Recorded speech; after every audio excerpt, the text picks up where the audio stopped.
Hello everybody and welcome to Reading with Mr. White with me, Mr. White. We are still reading the Nowhere Emporium by Mackenzie. It's a really exciting book.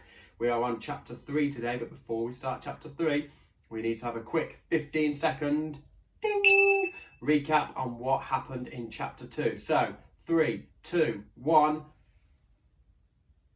go! Yesterday we read that Daniel went back into the shop. The man in the shop seemed really surprised, started asking Daniel a few questions about whether any strange things had happened around him. Daniel said no, found it all a little bit weird that the man was asking him questions, and then the man kind of ushered him out of the shop. Off you go. Daniel walked his way back to the children's home, kicking the odd stone.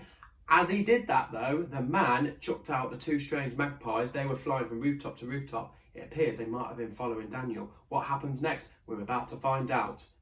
15 seconds. I'm getting better. Let's go.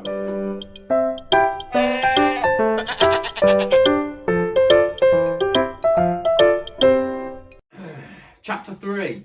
Ambushed. The thing about Spud Harper was that he never let anything go. Anytime he had a grudge, no matter how small, he'd carry it around for as long as it took to get even. As long as it took. Daniel knew this. Everyone did. He might have escaped Spud once, ducking into the Nowhere Emporium, but he'd been looking over his shoulder ever since.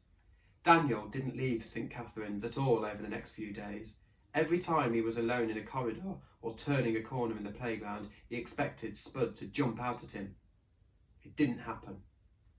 Not that way. Monday went by. Nothing. Then Tuesday. Wednesday was the same, and the longer it dragged on, the more it seemed certain that Spud's revenge would be truly horrible when it arrived. Thursday. The last Thursday of every month at St. Catherine's was fire drill day. It happened right after lunch. You could set your watch by it. When Daniel's class sat down at their desks after their break, their teacher, Mr. Pym, did not even bother telling them to open their textbooks. Sure enough, a few minutes later, the air was split by the shrill of the alarm, and the class filed out, merging into the main corridor with several other classes. Daniel's stomach sank to somewhere around his knees as he felt someone huge appear at his side. Smitty, the biggest boy in Spud's gang, smiled down at him. "Don't say a word, wee man, or I'll knock you out." He grabbed Daniel by the arms while the teachers were focused on getting the kids outside and bundled him across the corridor to the gym hall. Spud was waiting in the centre of the hall. Smitty dragged Daniel towards him and held him in front of Spud, who stuck his freckled face right in Daniel's. "Thought I forgot about you, pal," he said. "Thought I was going to let you off with what you did." Daniel said nothing. He stared at Spud, hatred burning in his veins. "Here's what's gonna happen," said Spud. "You're gonna steal back all the stuff it took me so long to get from the other kids. And if you don't, I'm gonna smack you once for every single thing you cost me. And that is a lot of punches, Daniel." Daniel stared around the gym hall. The door back to the corridor was blocked by another of Spud's gang playing lookout. No escape that way. But the back door, the one behind the stage. Daniel brought his foot down as hard as he could on top of Smitty's. He heard the big guy howl in pain. Ow! Felt the grip of his huge arms soften. Daniel managed to squirm away, taking off towards the back of the hall. "Hey, get back here!" Daniel ran up the stairs to the stage. He ducked through the curtain, the sound of Spud's trainers on the boards just behind him, down another set of steps and out to a narrow corridor. "Not this time, Danny boy!" yelled Spud. "You're getting it!" Daniel ploughed on, his feet barely touching the floor as he ran to the end of the corridor and burst through a fire exit to the car park at the back of St. Catherine's. Then he was away through the gate to the streets beyond, pushing past office workers who were out making the most of the Glasgow sunshine during their lunch breaks. Daniel glanced over his shoulder, kicked into another gear and tore through a pedestrian courtyard between two office buildings, firing out the other side like a bullet. "Daniel!" Spud shouted. "Stop! You're gonna get..." The tail of Spud's sentence was cut off by the blast of a car horn. And Daniel realised, in one of those strange instances, and time seems to slow down, that he'd run out into a road.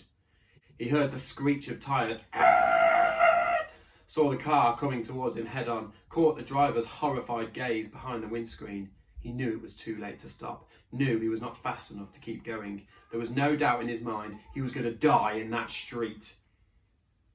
A flash of silver in the corner of his eye. Someone pressed the play button on the world. Everything screamed back to life. Before the car could hit him, something else did, knocking him sideways. He landed heavily and stared up through blurred eyes at the cloudless sky. He was aware of someone standing over him, a person in a grey suit. Whoever it was, they were talking to him, but the voice was very far away.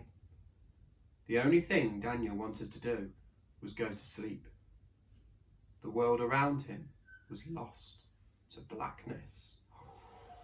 Ooh, another short chapter, but loads going on in that one. What do you think? Spud Harper, horrible boy, and his gang chasing poor Daniel. He ran out into that road. Looked like the car was going to hit him, but then something else hit him instead. What could it be? He spoke of this kind of strange light, didn't he? Let me know what you think. I think I know what I think, but I'm not going to tell you. You let me know in the comments below, what was that strange light and how did it somehow stop him from being hit by the car? And then who was the strange man that was kind of stood above him talking to him at the end? Ooh, you'll have to find out in the next chapter, so make sure that you subscribe. Make sure you leave your comments below about what you think is going to happen. Like the video. Keep checking back for chapter 4. I'll let you know what it's called. Chapter 4 is called The Monster. Oh, and another little sneak preview. Chapter 4, it's set in Edinburgh in December 1878. So we've gone back about 150 years since the last chapter, and we've moved from Glasgow to Edinburgh. Still in Scotland though. See you next time. Bye.